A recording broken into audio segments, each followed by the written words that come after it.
Hey, what's up, everybody, and welcome to the Get Your Bell Rung Football Podcast. He is Kevin Reynolds. I am Bobby Wall, and we are here to talk all things football and hit you with some takes that might rattle you up a bit.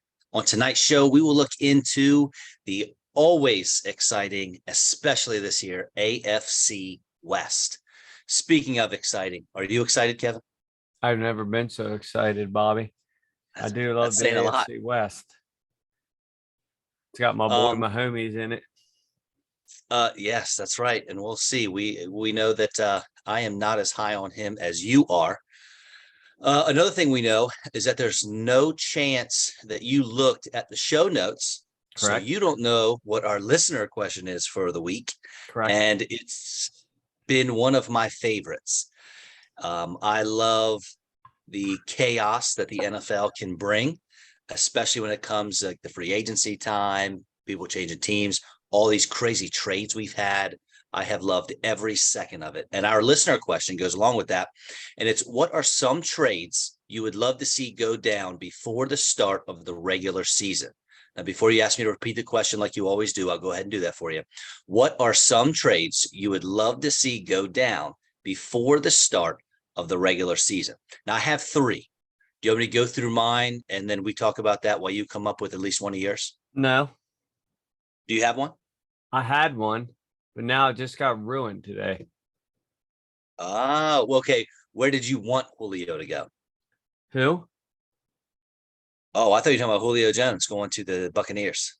No, it was I wanted Metcalf to go to the Chiefs, but he got a $72 million extension, so I guess that's not happening. Well, I can tell you that ruined one of mine as well. I just checked the updated news an hour ago, so it must have happened within the last hour. Coming 3 years, 72 million extension. So well, any hope that he's going anywhere? One I would have thought would have been interesting was DK Metcalf to the Texans. Oh. Well, listen. Why would they do that? Just so they can waste him for 3 years? Who, the Texans? Yeah, why would they do that? Well, they have the draft ammunition. They have, with all the draft picks they got from the Deshaun Watson trade. Right. And they're a young team. They had, when we talked about them, 6 starters that they just drafted and 6 that we liked. We really enjoyed their draft. We thought they did a nice job. Davis Mills, he's a high completion percentage thrower. He was 4th in deep ball percentage. And DK Metcalf pair with Brandon Cooks, I think they'd be pretty great together. I would have liked to see that go down. Well, I mean, I buy what you're selling there, but I don't know. That just seems, I think they're primed to really put together a strong team for maybe years to come, unless they completely butcher it. I don't know. I think throwing all that away to bring in one guy that, I mean, could make a little difference. I think they're still too far apart to even too far away. What are they throwing away though? I mean, what would they have to give up for him? A first and a second? It'd be a lot, man. After that contract, it had to be something big. I mean, we thought that Seattle was not really interested in extending him. So obviously that was wrong. But I don't think he would they have to give up 5 draft picks like Miami did for Tyreek Hill? I don't think the price tag would have been that steep. Maybe not that high, but I don't know. It just doesn't seem like they're quite ready to make a big splash for one guy. I think they still have a little more building to do before you really make that big move that then takes you over that hump. Yeah, but this is just something you'd like to see. I'm obviously not saying. And anybody'd love to have the guy. He's going to help any team. I'm just saying, I think that as a landing spot is like they're still a year or two away from making that big jump of a move like that. I don't know if it was last week or the week before. I mentioned Kareem Hunt to the Bills. I think that would be absolutely electric, not just for fantasy, but real football. He's already shown, his rookie season, I think he led the league in rushing with the Chiefs. He could be the lead back, and man, to go to the Bills and that offense, that would I can't imagine anyone being able to stop them. In Cleveland, if Watson really gets suspended, are they gonna blow it up and just say, we're just tanking this year? Who cares? Let's get what we can for who we can, and let's just start over fresh next year. Man, you could get so much for him right now. He's so valuable. Correct. And Now it almost seems though that people are anticipating a lesser suspension. I just saw today something like, they're thinking maybe 2 to 6 games, whereas before we were thinking at least a full year. It's so freaking ridiculous. This dude is It's just wild. as a freaking predator, and he's going to get off almost scot-free. While meanwhile, our beloved Calvin Ridley gets a year for doing something that your average Joe on your street does on a monthly basis. I just, the precedents that have been set are so terrible. I wish Goodell would just wipe the whiteboard clean and start over and make any of this make sense, because it's just crazy. I don't know how you can go around doing that, what he's done, and you get 2 or 3 games. Some other dude just bets on a football game he's not in and gets a year. I'm with you. Listen, I agree. I'm going to stop saying Watson on this show though, because I think it gets you a little too fired up. What are you going to call him then? I'm not going to say it. I'm not going to say it at all. We're just going to pretend like it's not happening. Predator. Okay. The trade that I would like to see the most, and the one that I've been screaming about on Twitter, is can we please get Jimmy G to the Dolphins already? He knows the system. That's shenanigans. It's not. Oh, the Dolphin, every piece of the Dolphins offense for fantasy purposes, you'd have to move him up your board. I mean, Tua's yards per attempt was 6.8 last year. Jimmy G's was 8.6. I mean, that alone, just get him there. Get these skill position players a better chance to succeed. Come on, just make it happen already. So this is just something you'd like to see happen. Oh yeah. Because I'd be very surprised to happen. I don't know. I love Jimmy this isn't G, a prediction. the problem is if you get Jimmy G, trade for him, or he eventually just gets cut and you bring him in, he's going to play like 6 games. You got to play 2 of the rest anyway. Now 2 is going to be the backup, and his little feelings are going to get hurt. And then I think Jimmy G, he only missed 2 games last year, right? Was it only 2? It seems like I can see that he played in some of those, but I know that there was various, like he missed time. He played a few downs here. I love Jimmy G. Don't get me wrong. I'm with you. I mean, it's definitely a step up from Tua. He played in 15 games last year. He only missed 2. I mean, if you're thinking like that, so you're thinking of guys that you think actually have a chance of being traded, as opposed to just, I'd like to see Mahomes go to Miami type deal. You can. This is art, my friend. You can interpret this question any way you want. No, there's not much to I've not thought a whole lot about that. I was really hoping Metcalf would go to the Chiefs. We were talking about that way back before the draft, how just correct badass just that could be. What you got for Tyreek Hill and just give it to DK. All right. I think I even mentioned to you at one point that, man, maybe this is Reed's grand plan. Is we were even checking like the ages. I remember you and I were talking, we were checking the ages of the 2 of them that, and I remember I called you, like, well, what do you think about this? What if this is all part of this long con here? And this and this and this are all going to fall into place. And he goes there. Like, how dreamy would that be? But not happening. It's all right. So you good then? We ready to move on to the AFC West? Well, sure, buddy.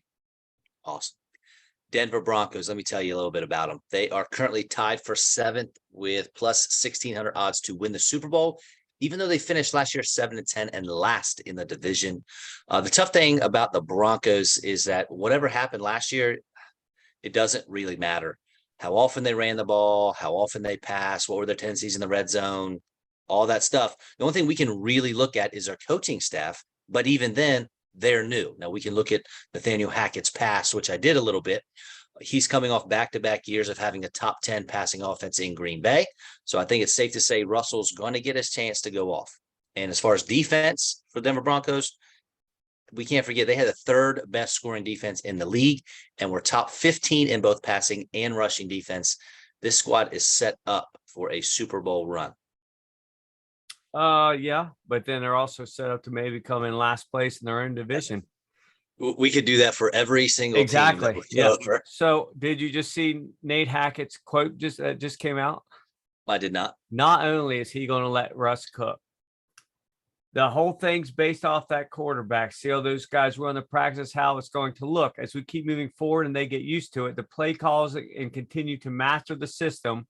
Then they will maybe go a little bit quicker and maybe slow it down some. once again, it's all about that quarterback. As fast as he wants to go, I want to go. Russ Love has it. been dreaming for somebody to tell Yeah, him that for you're 10 right. freaking years. You But mean Pete just keeps pulling the reins tighter and tighter. This dude, I mean, he's going to be a Hall of Famer anyway, but it'd be a no-brainer at this point if he played for any team in the league besides Seattle. I'm excited to watch him. I don't care if they win 6 games. They're going to be so freaking fun to watch. like on both sides of the ball too? Oh, yeah. I mean, we're not in Buffalo territory where we have an opportunity to be the top scoring off. I don't know. I Are saw we? a meme the other day that had Are them we? ranked number 2 defense in the league. The Broncos. Are we? Are the Broncos in a position where they could be the number 1 scoring offense and the number 1 scoring defense in the league? We might be in a position where that could be true. Are you talking about from an NFL standpoint or from a Correct. fantasy standpoint? Okay. NFL. Okay. I mean, maybe. It's just tough in that division because Right. you're That's going gonna be to the get killer. lit up some regardless. So it will be tough, Right. but man, you don't know. They're going to be good. They're all just going to beat up on each other. To me, their records don't even matter in their division. It's how much they're going to beat the crap out of the rest of the league. It's going to be fun. It's going to be fun to watch. Sure 4 is. teams made with winning records. And definitely a team that everyone is looking forward to watching, and that's Kansas City Chiefs. They're the 3rd best odds to win the title at plus 1,000. They are the defending division champs at 12-5. But I don't think the loss of Tyreek Hill and Tyrann Mathieu can be understated. They did add several different pieces: Juju Smith-Schuster, MVS, Sky Moore, along with George Karlaftis and Trent McDuffie on the rookies on defense. They were 4th in scoring offense last year, 8th in scoring defense, but with so much turnover, it's tough to put a whole lot of stock in that and how that's going to pan out this year. What we do know is that they're going to pass. They're going to pass a lot. Andy Reid's going to have to be really creative in his game planning. And I can see the Chiefs finishing anywhere, like you just said, first to worst, probably not worst, but I wouldn't be overly surprised if it happened. I'd like to quote Darth Vader when I say this to you, friend. I find your lack of faith disturbing, because as long as number 15 is behind center, that's the team to beat, buddy.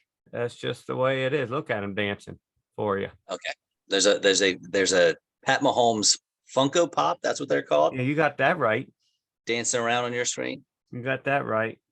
Yeah, I've also never seen a Star Wars movie from start to finish. That's about the stupidest thing you've ever said in a world of stupid That's quotes. saying a lot. I mean, it seems un-American. I at times, if I think, threaten to take your man card. You've never seen anything Star Wars. It's just, I don't know. It's just stupid. I don't know what else to tell you. It's just asinine. Not interested. Yeah. I am interested in how you feel about the Chiefs, though. You think you're not worried about the losses that they've Nope. taken in as far as their roster?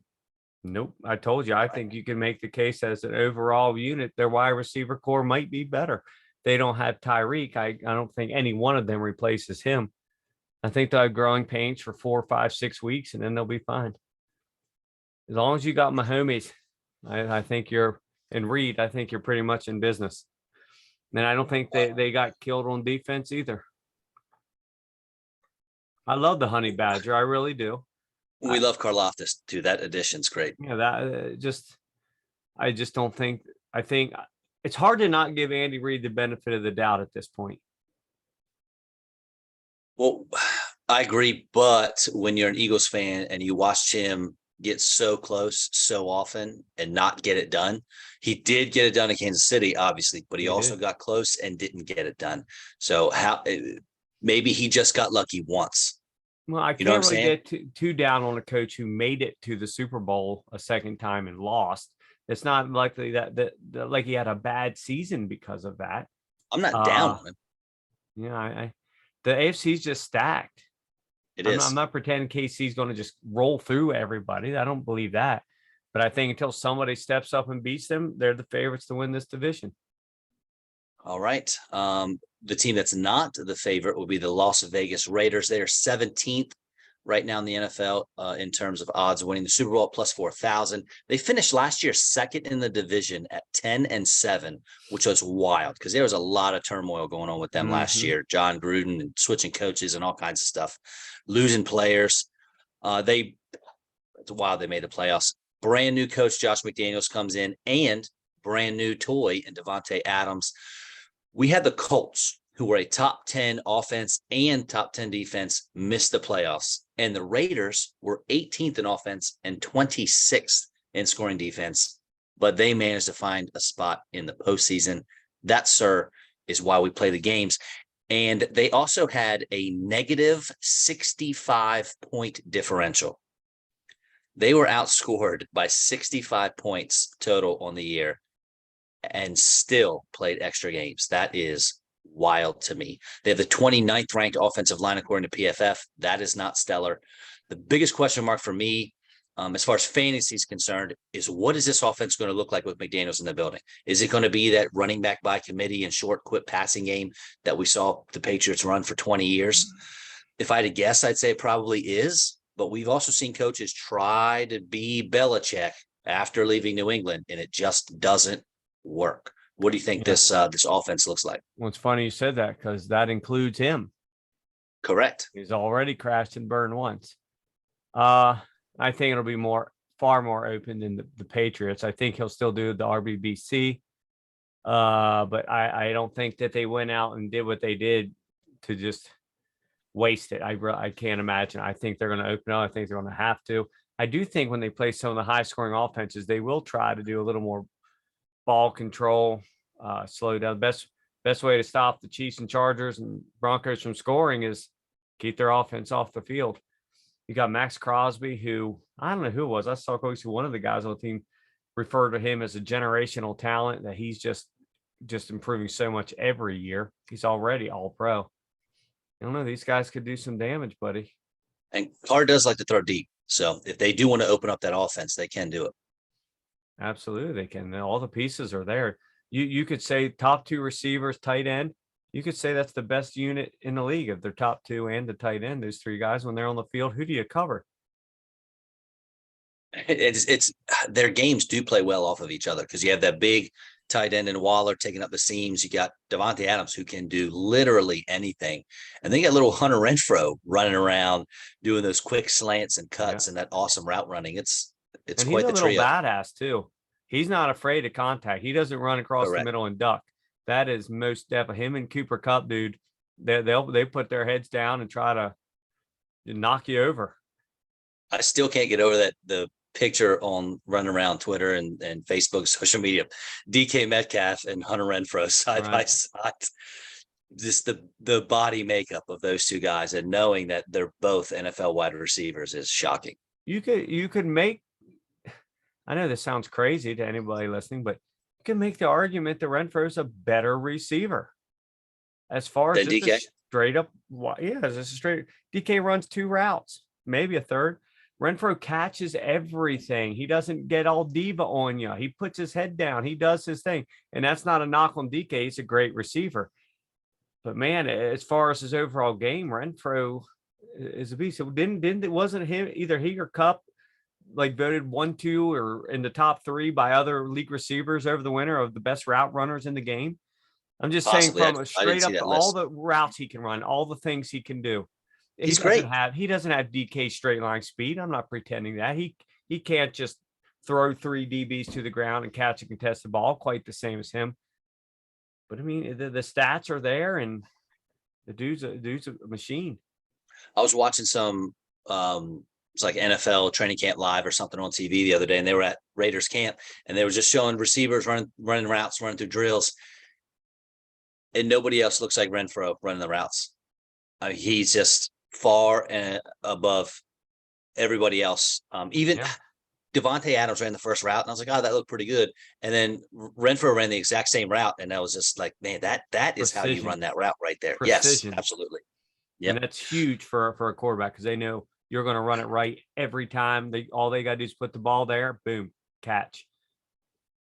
Yeah, they're all going to feed off each other, right? Any given game, who's the guy that the other team's going to double on? because they might find if they're doubling on Adams all the time that these other guys are eating them up, and now teams have to shift a little bit. I don't know how you cover all these people. It's going to be This whole tough. And division, how do you cover these teams? and we'll get to the receivers in a little Yeah. bit, but that's the big question mark for fantasy is how are the targets going to pan out? There's absolutely no way to know. I don't care what analyst tells you anything. There in real life, there is absolutely no way to know. The Raiders don't even know. So we're just doing our best here. Chargers. They are 6th in odds to win the Super Bowl, which is nice. Top 6. I like it. Plus 1,400. They were 9-8 last year, finishing 3rd in the division. They were 5th in the NFL in scoring offense, only 29th in scoring defense. Outside of my Eagles, buddy, this is my favorite team in the league right now, especially with these pieces they have. I can't wait to watch them. They have one of the best young quarterbacks in the league, great wide receivers, a creative running game, star-studded defense now. They went out and traded for Khalil Mack. They're building their team from the inside out with drafting offensive linemen back-to-back years in the first round. It is great. They are doing it the right way. 5 of their 8 losses were by 1 score. So a different bounce here or there. This team could have been playoff bound last year. Could have. They've got all the pieces. This is one of those teams that looks unstoppable on paper. How's it going to pan out? I like that the core is all still there. They just brought in some extra free agents to get better. Do you see Khalil Mack, what he said yesterday, day before, or something? That he's already accomplished everything he wanted to accomplish when he entered the NFL, except one thing: win a Super Bowl. He doesn't care about his stats. He doesn't care about this, doesn't care about that. The only thing he wants is that Lombardi trophy this year. So I can see him really, doing whatever he has to do. It's going to be interesting, dude, this division. I mean, you could make the argument that the team that wins this division is winning the Super Bowl. Buffalo be a little upset about that, but yeah, I know. I'm just saying you can make that argument. There's going to be some strength there. How cool would it be if for the first time in NFL history, if all 4 teams from a division made the playoffs? Because we have the expanded playoff system 7 now. teams now. So you got 4 division winners and 3 wild cards. It could happen. There's been 3 from the same division many times, but never all 4. But say the worst one in the division is 10-7. It's a possibility. That'd be interesting. All right, sir. Another thing that's going to make this division interesting is those quarterbacks. And let's get with the Denver Broncos. Russell Wilson, we touched on him a little bit. He's coming off somewhat of a down year. He missed some games. But even with those missed games, he was still only quarterback 13 in fantasy points per game.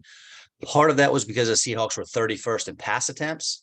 That being said, Wilson doesn't need a lot of attempts to be successful, especially now. He has the most weapons he's ever had in his career. The Broncos have a stout run game, but that should open things up for a guy who had the most air yards per attempt last year. Wilson is one of the best deep throwers possibly ever and should thrive in this Denver offense. And if you like projections, he's currently going as QB 10. So if you like where you have him statted out, you don't have to spend a lot of draft capital to get him. So if you could easily see QB1 overall at the end of the year is in his range of outcomes. I don't think it's likely. It's a possibility, though. He's on his QB 10 right now. But he was number 1 through halfway through the season last year. He was lighting it up weekly, like literally. That hand injury he was number 1. Then he blew his finger apart. When he came back, he was never the same. So I'd rather, if we're going over stats from him last year, I'd rather see, before finger, after finger. They're probably like 2 different people. Number 1 quarterback, number 38 quarterback. They've got to be pretty drastic.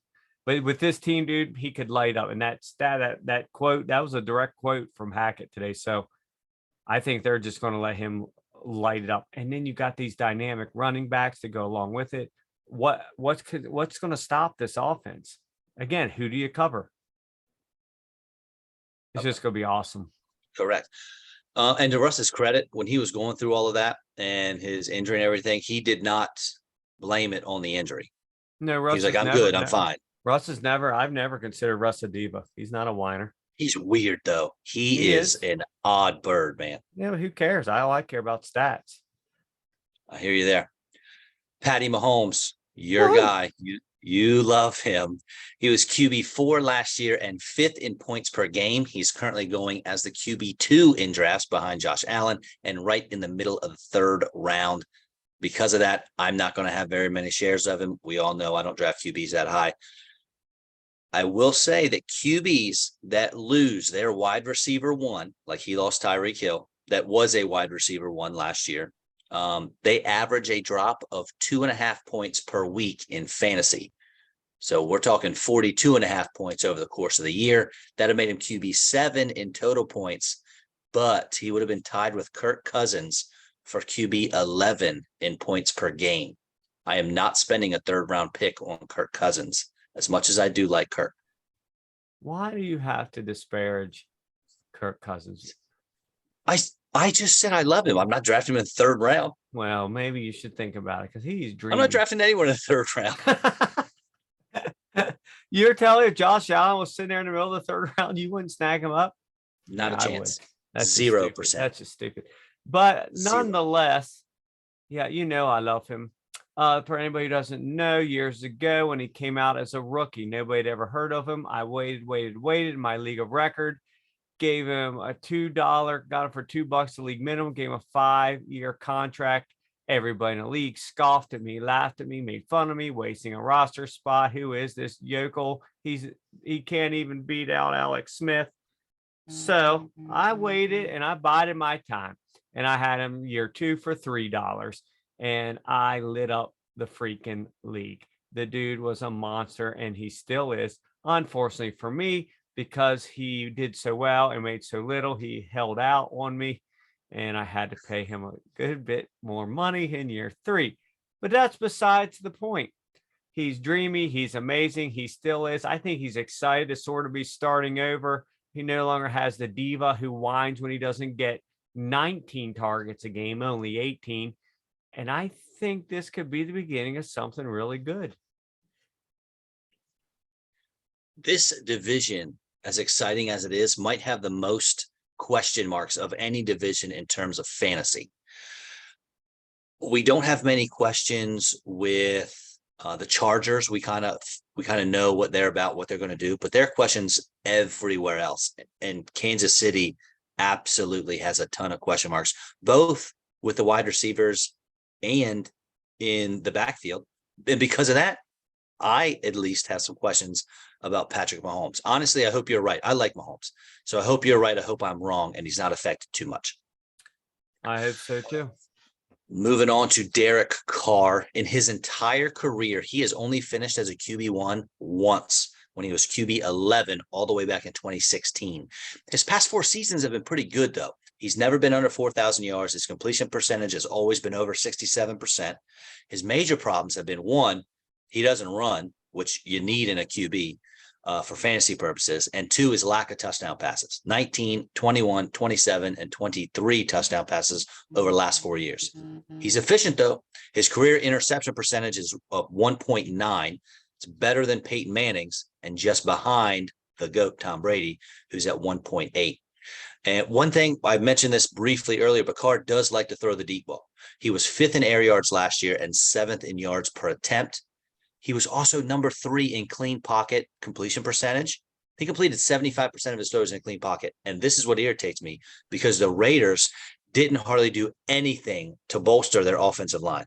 And it just doesn't seem like this is the route they need to take. I don't know. I think, what was your bold prediction for him, that he'd lead the league in touchdown passes? That was one of my bold predictions. Okay. Yeah, I think I didn't agree with that. I did agree that it was very bold. I believe he will set his career high. I 100% believe that. But yeah, I think there's a chance he'll be 4th in the league and 4th in his division. As crazy as that sounds. The predictions are all over the place, and they're going to be for all parts of this division.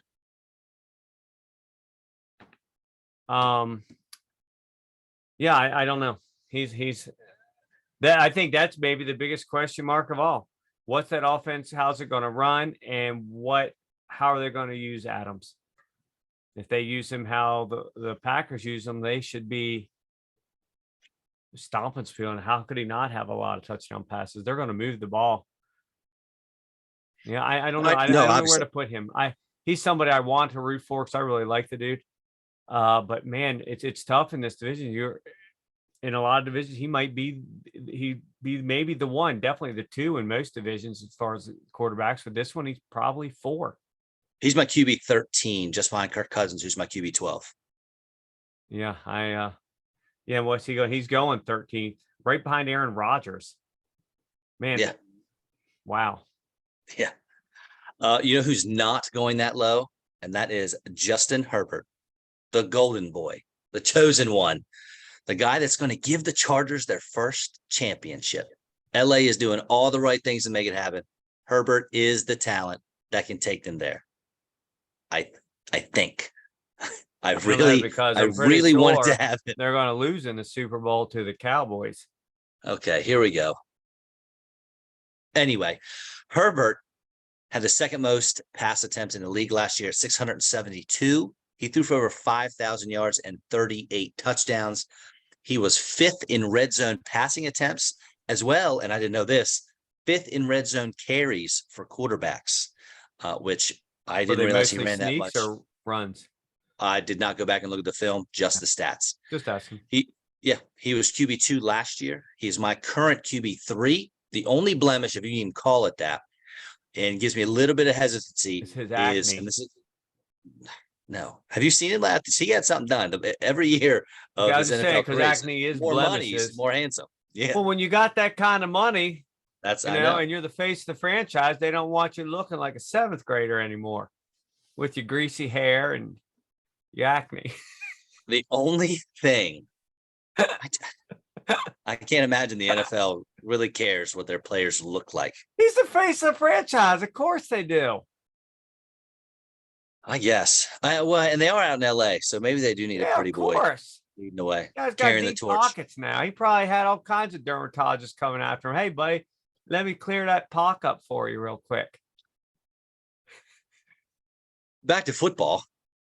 The one thing that worries me a little bit, and this is going to sound weird, is Isaiah Spiller of all people, because he is by far the best compliment that they've had to Austin Eckler.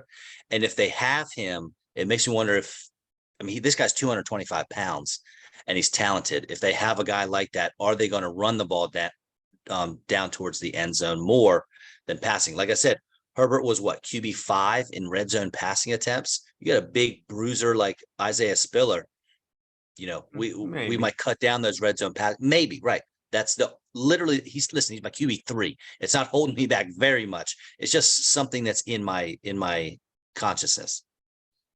That's not something I'm going to think about a whole lot, because I don't know if there was a team in the league last year that threw from the one more than they did. He's going to be a beast. He'll be a monster. He might be number 1 in the league. A lot of people, I know, not a lot, but some people won last year. If year 1 was maybe just sort of a fluke, how will he do once they get some tape on him? Boy, if last year showed us anything, he was 10 times better. Imagine if he improves this year as much as he did last year. He'll just light the league up. He's got badass receivers, badass team all around him. Maybe the best receiving back in the league in Eckler. This guy's just primed for success. And in a division where you've got to score 45 points a game to win. Love him a lot. Moving on to the running backs. Denver Broncos, they got a duo here, Javonte Williams and Melvin Gordon. Javonte is our guy. We have both been screaming about him since even before he was drafted. I had him in my way too early top 5 running backs, and he absolutely has a chance to do that if we can get Melvin Gordon out of the way. Last year, they each had 203 carries and over 900 rushing yards, but Gordon scored 8 touchdowns. Javonte only had 4. Williams was used in the passing game more, though. I don't see that changing. I do, however, think that rather than being a 50-50 split, I think it's probably going to be more of a 55-45, 60-40 split where Javonte's getting a little more work. And look, running backs don't last long. When you have a guy as talented as Williams, he was 6th in evaded tackles, and 841 of his 903 rushing yards were created yards, meaning they were yards that he gained beyond what was being blocked for. 841 at a 903. That is insane. And Gordon had a good year last year too, but he is 29 years old. And when that cliff hits, man, it hits running backs hard and fast. I just hope for Javante's sake, the Broncos use Gordon in like a Samaje Perine role for the Bengals, where he's just coming in when the lead dog needs a break. Joe Mixon gets tired, Perine comes in, Javante needs a breather. Let's go, Gordon. Probably not going to happen. Fingers crossed, though. Yeah. So, I'm a big fan of Javante. We've already told this story about how excited I was with him out of college. Man, is that the best 1-2 in the league? No. I know you Chubb still and got Hunt. Chubb and Hunt, but man, these guys, they can't be too far behind them. They can't be too far behind them. When you look at their stats, like you just said, they were almost identical last year. Which one do you think's a better receiving back? Williams. Okay. I mean, they used him that way last year, and they'll do it again this year. Okay. He's got it all. That dude can do it all. Well, yeah, when that was it the Sunday night or Monday night game where you and I were texting the whole time like this guy's the best guy on the field. There's nobody else close right now. On offense, defense, there's no one in the stadium. I mean, it was wild. It was wild. So yeah, they're going to put up a lot of points. What I think we talked did we talk last week where those guys are going? I'm not sure. One of these weeks we did. Dude, Javante, Melvin Gordon. Yeah. Javante is going at RB9, and Melvin Gordon, though, he's not going until, man, he's down here, RB33. Yeah. So Yeah, I have if him you at 33 and Javante at 10, but yeah, close enough to 9. Yeah, if you think the workloads are going to be similar to last year, then Gordon is a steal. Oh, well, yeah, absolutely. Imagine if, man, I'm not wishing I like Melvin Gordon, but imagine if he got hurt. Where would, say he gets hurt in the third preseason game, does Williams shoot up to like number 3, number 4? I was just going to say he'd be my RB3, right behind Taylor, right behind Christian McCaffrey. Yeah. I mean, on that offense and how dynamic he is. Wow. You might be RB2, man. It's tough, and those are all huge what about ifs, but yeah, I don't think Denver's going to struggle at the running back position. No. One team that might, though, is the Chiefs, man. Ronald Jones and Clyde Edwards-Helaire, CEH. A few months ago, I had mentioned that if I was going to be higher than most on a running back, it was probably going to be CEH. Well, much like my flip-flop on Derrick Henry, I think last week it was, I'm changing course on that too. Mostly because I think Ronald Jones is just good enough to solidify the early down / goal line role while CEH handles the passing game work. And there might be a lot of passing game work. I just haven't seen CEH be good enough at the NFL level to really pay back his RB27 price tag right now. Last year, Ronald Jones hit a 20% snap share.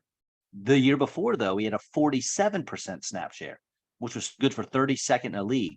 But he was 11th in rushing yards, just shy of 1,000. He averaged 5 yards a carry that year. I feel like we're forgetting about this. I don't know why. I don't know why everyone hates Ronald Jones. Maybe because we waited for him to be good for so long and he just wasn't. I don't know what it is. Jerick McKinnon's also on the roster for now. Could get cut. Who knows? But he's a pass catching back just like CEH is, which is another knock to him. I mean, CEH, his juke rate was low. His breakaway run rate was low. He was 30th in yards created per touch. I would much rather have Jones at RB40 than CEH at RB27. Yeah, I don't know. Remember we talked a couple weeks ago that report came out that one beat writer said they don't even know if Jones will make the team. I don't know. I still don't understand why CH doesn't do better. It's odd to me. Yeah, you were really high on him coming out. You were really high, and then was it last year? We were texting during the one game, or we might even talk on the phone when they gave him the ball like 8 times in one game from the 1 yard line, couldn't get it in. No. Now that said, like 7 of those 8 times he was getting hit as he was taking the handoff. The offensive line just was like opening up the floodgates like Moses. It was crazy, but there was at least one where he definitely hesitated. Yeah, I don't know what I can't understand how any back could play in that system and not throw up more points. 100% agree. And another confusing situation is the Raiders backfield. especially with Josh Jacobs. See, I don't think because- it's confusing at all. I think it just All right. is what it is. They're going to be RBBC and stay away from all of them. Listen to this guy though. He averages 280 touches per year, but he can't be a bell cow. He's never had less than 1,220 scrimmage yards, but we need to have a running back by committee. He has 28 touchdowns in 3 seasons, but we don't want to exercise his 5th-year option. He was 5th in catches, 4th in catch rate, but we need a 3rd down back.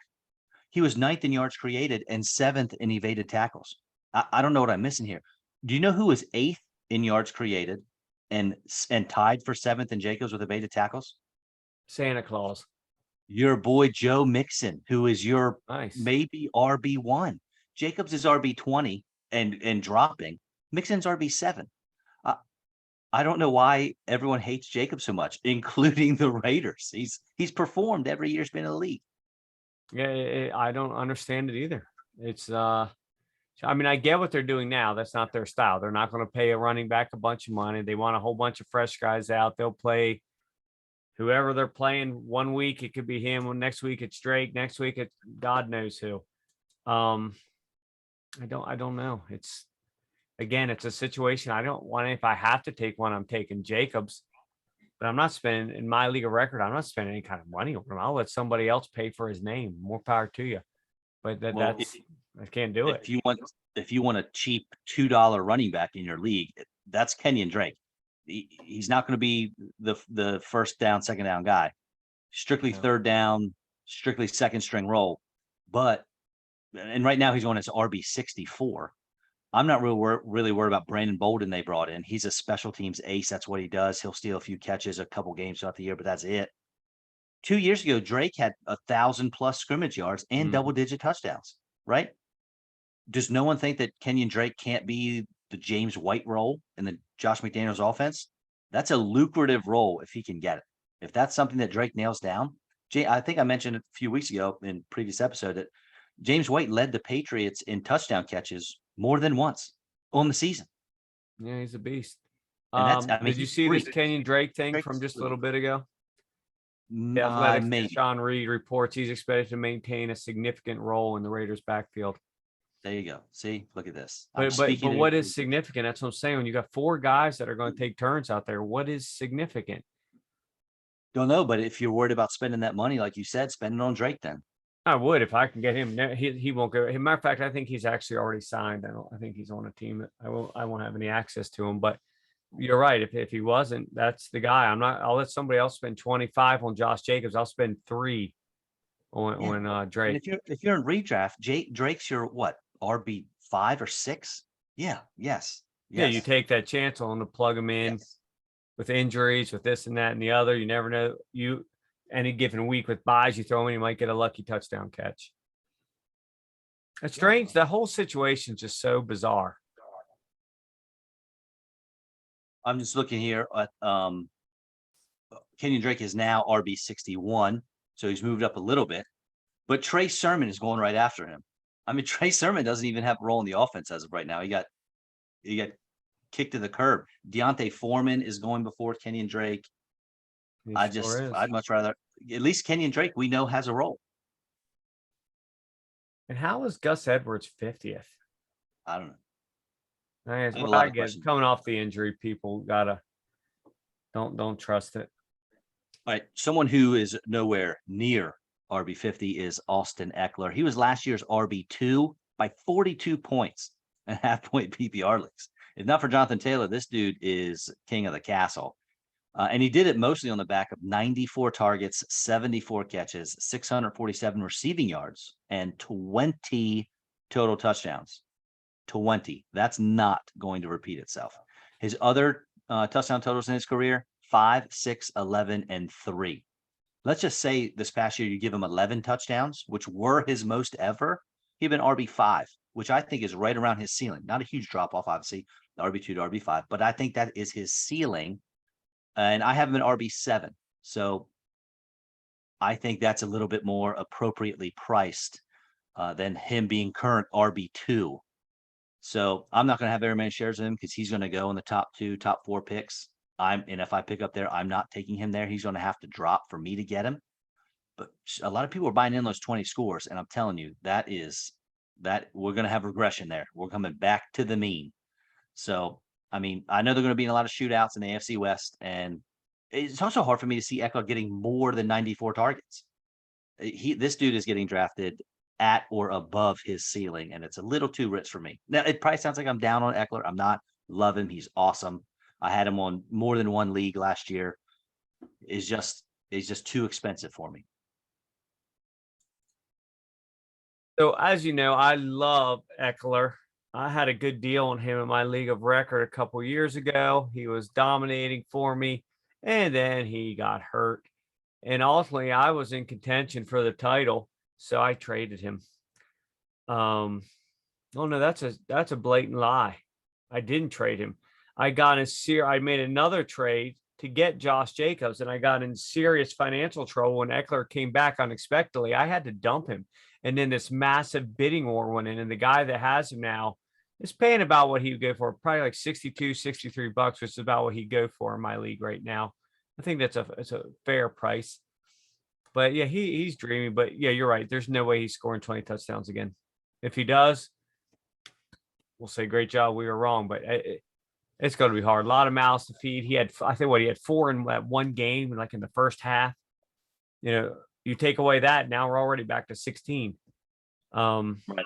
But man, I know you don't have your rankings right now, but where do you think you have him? Like off the cuff, where do you think you would put him? Well, didn't I? Is he in your top 5? Let me just look real quick. He might be. Yeah, I know you have Taylor 1. You have Mixon 2. Running backs. Let me look. I have in 3. Taylor, Mixon, Eckler, Henry, Harris. Okay, so you're definitely higher on him than me. Yeah. I mean, I don't know why you're not. You go on and on about what this offense is going to do. Why would you take what could potentially be the focal point of it and expect a big drop off? I agree with the touchdowns. Right. So he's going to drop in touchdowns. So if he drops in touchdowns and doesn't gain any more targets, which I don't anticipate he's going to, and Isaiah Spiller comes in and steals work, which I do think will happen, maybe not right away, but Spiller's very talented. And like I said, easily the best second back that they've had since they've had Eckler. And they've been dying to take work away from Eckler, and this is their chance. So I think he gets less targets. I think he gets less carries and definitely less touchdowns. I agree with that, but I still think he's going to have a huge year. Yeah, I mean, again, Spiller will be there. He'll get some work. He has a viable backup now, but I don't really see him cutting into him. The dude's just too dynamic, too good. I wouldn't even be surprised. I don't think so. He might have more than 20 touchdowns. Who knows? Like I said, this whole division is so explosive, just so many skilled players that you just don't know what's going to happen. I told you the most question marks of any division, I think. Yeah. But they're all good question marks. None of this is bad. This is frustrating for fantasy. It's frustrating. Yeah, it's like, is Eckler going to score 25 or only 20 touchdowns this year? Is Herbert going to throw 50 or only 43? Yeah. You know, they're good. They're, as a coach and as a fan center, these are at least good questions to have. True. All right. Pass catchers. We're going back to the Broncos to finish them up. And we're talking about Courtland Sutton, who is someone I have been high on for years. So I might as well stick with it. No need to get off of him now. He does have a Pro Bowl nod under his belt from 2019. He was hurt in week 1 of 2020. He looked great for the 3 catches I think he had during that game. And honestly, he dealt with junior varsity quarterback play last year. He only had 98 targets last year, but he was number 1 in the league in average depth of target. So you're telling me that I have a 6'3", 220-pound receiver who specializes in running deep routes. And now I have a quarterback who specializes in throwing the deep ball. I'll take that, sir. His current ADP is wide receiver 26. I have him at wide receiver 15. I just can't look at him, look at his strengths, look at Russell Wilson, and not project Sutton to be Russ's go-to guy. Yeah, he might be. Now, I will say, Most of my They're- projection for Sutton is more narrative than anything, which is really not my style. But that's what happens when a new quarterback and a new coach comes to town. It's tough to use just stats when you're dealing with so many new things. I got you. Yeah, they had here on Fantasy Pros, they had Judy 24 and Sutton at 26 right now. I do not like that at all. In half point. Tim Patrick at 62. Maybe is he the highest paid number 3 receiver in the league? There's a guy that could really benefit from all this. You're right. I do see this. Sutton and Judy's up at 24. Judy is skyrocketing then because he was not there as much as like 4 or 5 days ago. Yeah, it could even be just because of that quote today of them saying straight up, Russ wants to run it as fast as he can and have 80 offensive plays. Let's roll with it. He's never been productive really at all. I mean, he was last year's 27th in yards per route run, 59th in yards per catch. He was number one. Judy. Wasn't he a rookie last year or was he a sophomore? No, last year was sophomore. Yeah. Okay. Now I will say he was number one in the league in target separation. That's saying a lot. But the guy you brought up, Tim Patrick, and I posted this on Twitter, I think a Facebook page as well. If Denver runs 2 wide receiver sets, who's going to be Sutton's running mate? Is it going to be Judy, or might it be 6'3" Tim Patrick, who they just gave $11 million to this year? I think they signed him to a 3-year deal. This year he's making $11.3 million. I can get him at wide receiver 63. Yes. I think part of the problem with your question is, will Sutton even be the number 1? Yeah. Yes. Okay, we'll find out, aren't we? Because I don't know if that's true. People must really love this offense to have 3 wide receivers in the top 26. No, top 60. Oh, wait, no. Oh, you're right. You're top right. 62, but 2 in the top 26. Yeah. Right. Patrick 62. But still, he's the number 3 receiver, and they have him going at 62. I mean, even the top 2 in the league, that would be 64. If you took the top 2 from each team, that'd be 64 receivers. They had their number 3 here at 62. The only other team I can think of that would be close. Now I'd have to look at ADP, but the Chargers, or I'm not sorry, not Chargers, the Bengals. The Bengals, Tyler Boyd being number 3. They'll be up there. Tyler Boyd's at 50. Okay, so that's probably the only other team that would be different, or that would be up there with them. Right. And they'll be awesome. I'm staying away from the tight end situation here. Albert Oguibunam, which is great because I have heard at least 100 guys say his name, and I've yet to hear any 2 people say it the same. So I don't think you can mess it up. Either him or the rookie Greg Dulcich. Like I said, I'm leaving the situation alone. We know next to nothing on how this is going to play out. Some people think Albert O is the man, and that's why they could get rid of Fant. Some people think that Dulcich is coming in to start right away. Some people think it's going to happen midseason. I'm out. It's not worth it. I've not ever really looked how. And I know this wasn't up to Russ because he didn't get to do his own thing in Seattle. But how does he target tight ends much? They always tried. I remember like Jimmy Graham would catch touchdowns up there. They always wanted to make Will Dissly a thing. They always tried, but also that offense, it was either run the ball or throw it deep. Yeah. Right. So like you said, it's tough to take any context out of what Russell Wilson would do. Right. Well, I can tell you if I had to pick one of these guys, I want Judy. Wow. Okay. We don't normally, when we disagree, we're usually close, and we're nowhere close on this one. I want nothing to do with Judy. He's my 3rd pick of these guys. Yeah.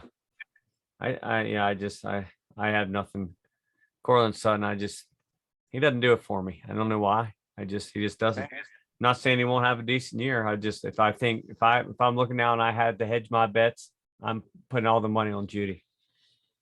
We should make an off-air bet on that. We can make an on-air bet on it. You don't scare me. Next episode. Let's think about it. Let's talk about it. Scare me. All right. Pretty boy. Well, I appreciate your honesty there. Welcome. Moving on to the Chiefs. Again, question mark after question mark. Well, I'm going to start with Sky Moore because this is one of my favorite guys to watch on film and my pick for offensive rookie of the year. He has got some great little nuances in his route running, reminiscent of a guy we were talking or that we're about to talk about, Hunter Renfrow. And he led the nation in missed tackles by a wide receiver last year. Interesting little note. Even though he's a rookie, if I have to have a Chiefs receiver, Moore is who I want. There's no way to know who's going to be the number one guy in Kansas City, but I'd rather take a chance on the devil I don't know rather than the devil I do know, which is I know Juju Smith-Schuster. I know MVS.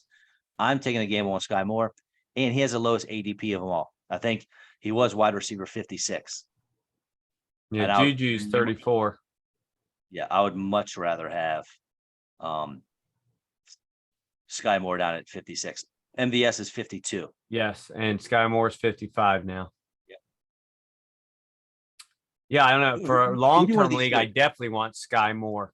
For this year, I don't know. Maybe Juju just for this year, but it's not somebody I really want to target. I think all of them will have decent years, but I don't know that I target them. If he's just sitting there at some point, I feel as though, well, there's no reason not to take this guy. I'll do it. But I really think the ball's going to get spread around a lot more. I think that offense in itself will be better because he's not going to have to deal with any of the diva stuff. I don't care how good of a target, how good of a receiver guy is, or a quarterback is, that is. If you're start feeling forced to throw to one or two guys, it makes your life a living hell. I think this is going to free up everybody. I think, say growing pains, but I think they'll all have decent numbers. But yeah, Sky Moore's the guy I want to target in my league of record Dynasty. to have. Yeah. Not a guy I'm necessarily going to start this year, but maybe starting next year, just rocking it. I think you'll be able to start him this year, if nothing else in a flex. And here are my arguments against Juju and MVS. In 2018, 4 seasons ago, Juju had 1,426 receiving yards. In the three seasons since then, he's combined for 1,512. And I know injuries play a part in that, but I don't know what he's young. He's young. He's only 25, I think. I just don't know how much he has left in the tank. What kind of toll did the injuries take? I don't know. MVS, the dude is only a deep threat receiver. And granted, he's good at that. But if you look at Matt Harmon's reception perception, he wasn't good at running any other routes except deep routes. In its evidence, he was 95th in route win rate. 95th. Over his 4-year career, he averages 2 catches per game. 2. That's it. I can't get behind either one of those guys. Like I said, I don't think any one of these receivers is going to blow up. I think that as a combined unit, they're going to have really good stats, and I think Mahomes will have great stats. But I don't think there's any one that's going to be. There's not one name in there that I think has any remote possibility of being a top 15 guy. Agreed. And luckily, their ADP reflects that. Yeah. Travis Kelce, he's been either the tight end 1 or 2 every year since time began. So we don't need to say anything about him. How early are you willing to take Kelce? He's going in the first or early second. Too early for me. I'm not doing it. I don't like taking a tight end that early. You've done it before. I've been in leagues with you where you've done it before. I have, but typically it's a league where I'm having fun and it's not boatloads of money and anything too crazy happened. And I don't know, late second. I can't. I'm not taking him in the first round. I don't care. And it depends. If we're talking about a 12-team league, yeah, I'll take him maybe anywhere from pick 18 down, but I'm not taking him before that. And what about Andrews? Just for funsies here, throw that one out there. About the same, maybe 2 or 3 spots earlier, just because of the ridiculous volume. So you should be able to get Andrews because he's usually going after Kelce. Oh yeah, well, I actually this year I'm not even in any redraft leagues. We'll get you in one. I hope not. Okay. They bore me anymore. All right. If you're scared, say you're scared. Then I think I'm just bored. That's fair. Devontae Adams, the big name wide receiver that the Raiders went out and got. Not for fantasy, but if I had to pick one receiver in the league who I think is the best all-around receiver and who I would want on my team, it's Devontae Adams. 5-time Pro Bowler, 2-time All-Pro, touchdown machine. Granted, Hall of Fame quarterback Aaron Rodgers helps him with that, but he does have history with Derek Carr. Do you remember those collegiate stats they had? It's been 10 years, been a long time, a decade, right? Just about since they played together. So I think that connection people bring up a lot is a little overblown. It's been a long time since they've played together. But my biggest concern with Adams and all of the other pass catchers here, which we mentioned, is just the target volume week to week. What's the game plan going to be from week 1 to week 2 to week 3? Who's going to be the go-to guy? What's the defense going to do? That's the only thing that worries me about all of these receivers. And that is just the target volume and when is it going to happen? I agree that that was a long time ago, but there's no denying that those two guys have wanted to play together for some time. And there are parts of that I think will hold over, that, they're going to really trust each other. They know where each other's going to be. He knows the spin coming off his ball, all those little things that can add up to little things here and there. But yeah, the numbers were sick. Together in 2 years, they had 38 touchdowns in 2 seasons together. It's just freaking crazy. Less than 12 or less games in college per season. If you make it up to a bowl game. Correct. It's 26 games total they played. 26 games total they played together.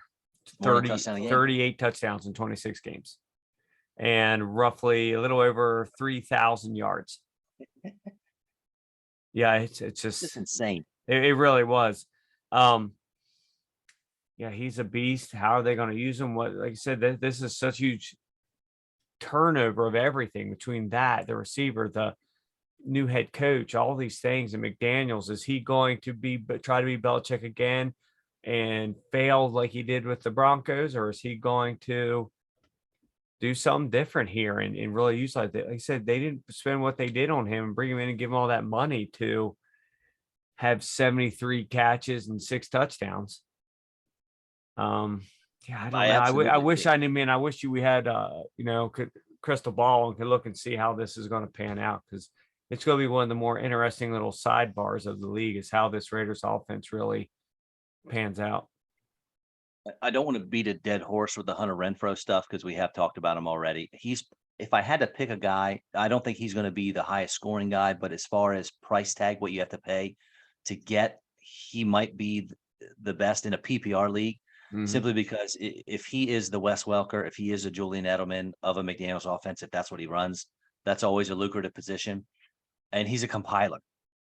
When Waller went out last year, Renfrow was 8 for 134, 9 for 102, 13 for 117 and 1. Then he only had 3 for 32, but then he was 3 for 41 and a 7 for 76 and 1. But wasn't that 3 for 32 game? Didn't he have 2 touchdowns in that game? I don't believe so. But I don't know. For his price tag, go ahead. For his price tag, I would rather him than the other guys, because I mean Devontae's, I think he's my wide receiver 6 right now, so I'm probably not going to get him. But I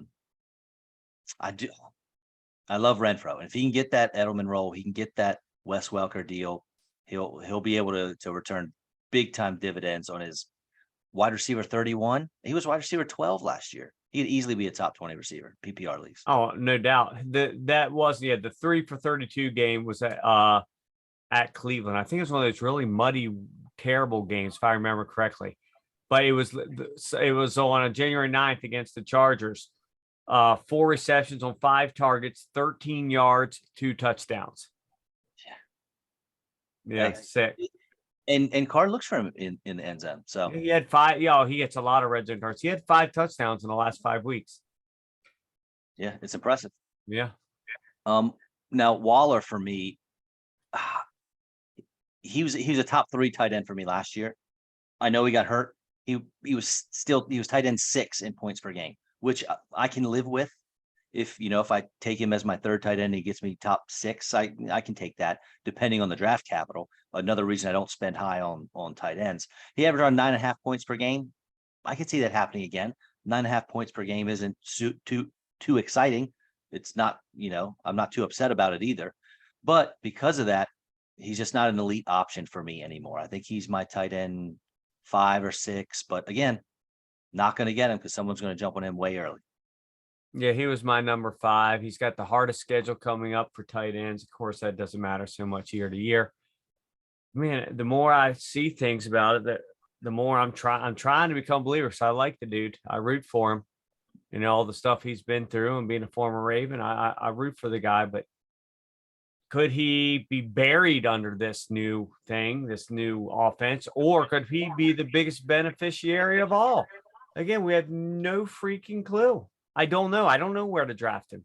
I know I'm not taking him high, just like you're not, but this is a guy that somebody might take in the 6th round who ends up paying off 2nd round talent. Might be a guy somebody takes in the 3rd round. He pays off 10th round talent.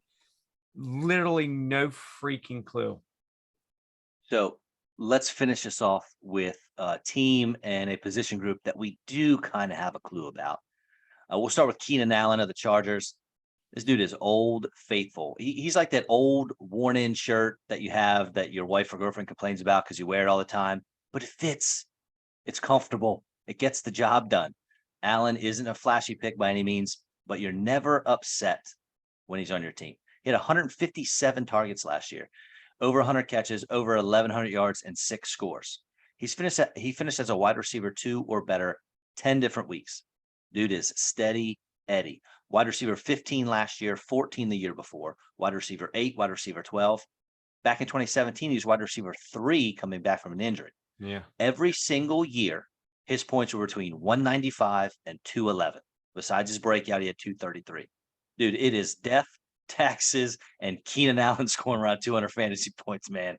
His ADP is wide receiver 10. I have him wide receiver 12. If I get him as my wide receiver 2, I am pumped.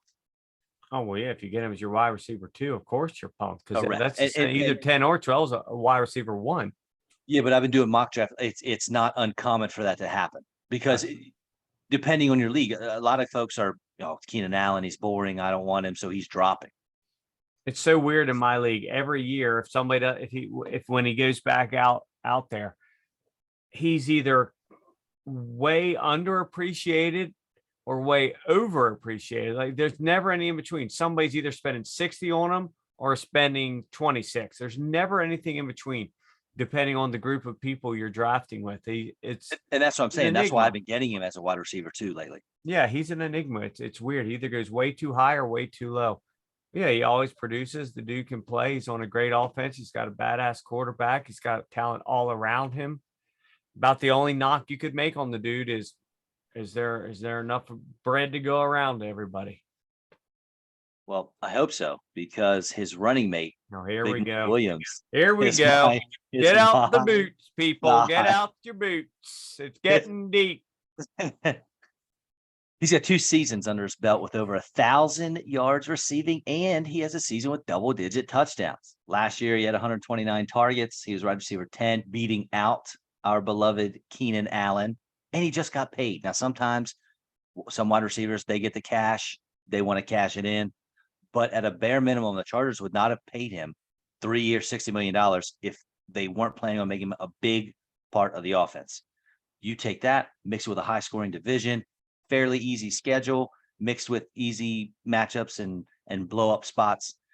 He is going to be a lot more peak than Valley this year. I'm telling you. Mike Williams, top 10 receiver, easy. No, you said top 5. I did. I currently have him at 7, I think, right now. But you had him at 5 when we did our rankings originally, right? Or Yeah, 4. I think I had him at 4. Yeah. And I scoffed. Which is fine. That's okay. It's okay to scoff. Right, because we both put in one guy that we Listen, I don't think either one of us really. People thought Albert Einstein was an idiot too, buddy. I think we both put one guy in that neither one of us thought would actually be top 5, but has the potential. And that's this guy for you. Mine's St. Brown, because he's not going to be top 5. Sure. But we can pretend he is.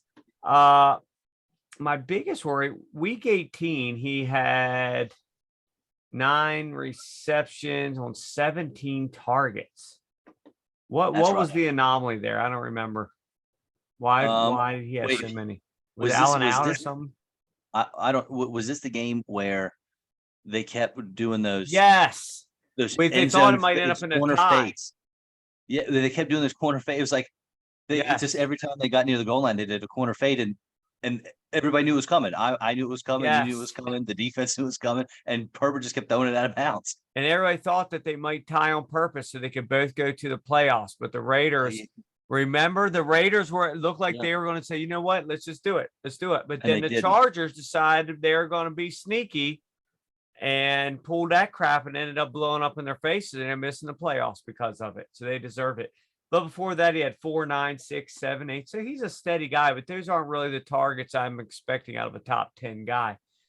He's a great guy. He's a great guy to throw the ball up and catches the ball in between people. But if I'm taking one of these guys, I'm taking Allen every day of the week, every week of the year. And see, the good thing for me is because I have Williams ranked where he is, I can get him in just about every single league I want him. I have him at wide receiver 7, I think, and he's wide receiver 19. I He mean, is I'm getting 19. him. I can easily get him around ahead of where he's going. Yeah, he's going early But- 5th round right now. Oh yeah, dude, I'll take him at the end of the 3rd if it's me. Oh, I'd And like- that's and look, especially if I'm at the turn, because he's probably not going to make it back to me.